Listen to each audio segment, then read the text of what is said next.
So this airport really cemented its place in history on July 20th, 1944, when a high-ranking German officer named Klaus von Stauffenberg boarded an aircraft to go to Hitler's headquarters. And he carried with him a briefcase. Not so extraordinary, you say. He was an officer. They carry briefcases. But in that briefcase was 2 bombs. Wow. Mm-hmm. Okay. Something, I mean, obviously he's not getting on a modern airplane because hopefully they would have caught that. It's like, sir, why do you have 2 bombs? It's like, in case one doesn't work. Always bring a spare. But I'm a gentleman. Look, briefcase. I keep it in a briefcase. I'm civilized. Not just a dirty bomber. Maybe a dirty bomb. Gentleman bomber. Gentleman's dirty bomb. When he arrived at the meeting... They have that at Lush. They sell that at Lush. When he arrived at the meeting at the Wolf's Lair, which is Hitler's Eastern Front headquarters, Stauffenberg found an excuse to go off to the toilet where he armed the bomb, and then he came back and he put it in position. Then Stauffenberg leaves the room again. He hears the explosion and assumes that Hitler is dead because he'd managed to place his briefcase with the bomb in it right at Hitler's feet under the map table that they were all huddling over. Unbeknownst to him, the briefcase had been moved behind a heavy table leg. And it was that heavy table leg that took most of the force of the blast. And Hitler survives. Not completely unscathed, permanently deaf in one ear, burns to his hands and face, and a nasty bout of pink eye conjunctivitis. Oh, wow. I know. Tragic, huh?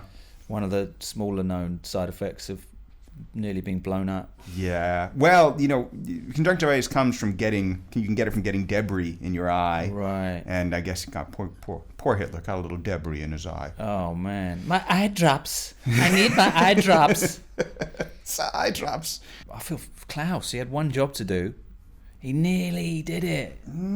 So He close. nearly did it. So close, could have taken him out. I kind of knew that it didn't happen because I know that Hitler went on to do some other stuff. Yeah, well, keep in mind, this is July 1944, so this is when the war is actually starting to go very badly indeed for the Germans. Okay. And Hitler was quite unpopular amongst a lot of the generals who would have rather had a negotiated peace at that point. Yeah, they saw the writing on the wall.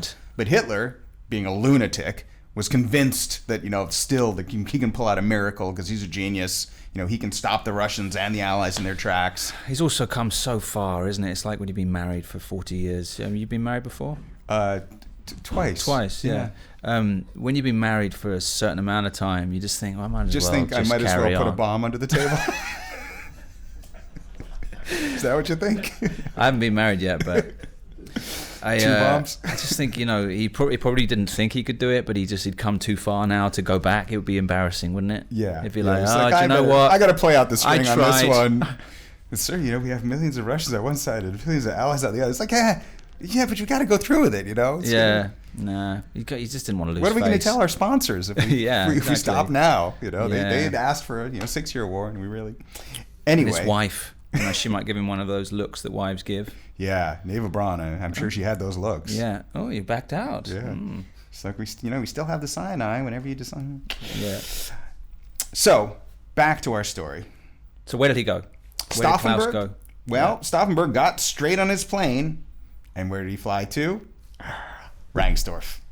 Okay. And think about this, right? Put yourself in his shoes for a moment, or his leather boots, or whatever these guys wear.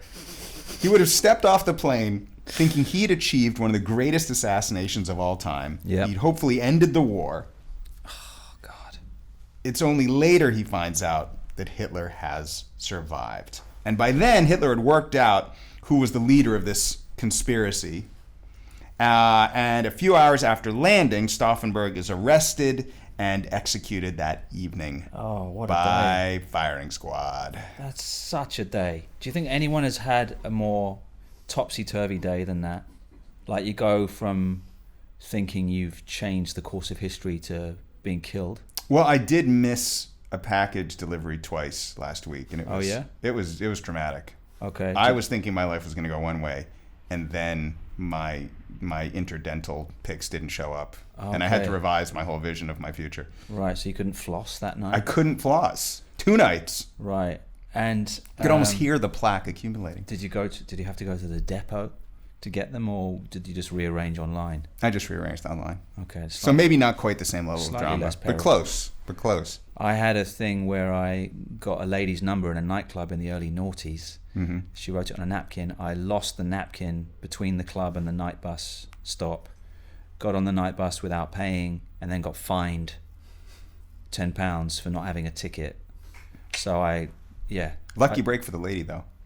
Well, probably wasn't her real number. I hate to tell you. I was a spunky young 20-year-old with a lot to offer in some departments. Maybe not all. But that was our stories are almost as dramatic. I'm glad we could narrate them. That disappointment to go from the, you know what it's like when you're a young guy and you get a number of a lady, you can't quite believe it. It feels like a heist. And then you get home and you realize you've lost it. It's just like, so yeah, I relate to Klaus. She could have been the one. We better not tell Freya that. Yeah. You still think about it. I think about her every day. Oh, jeez.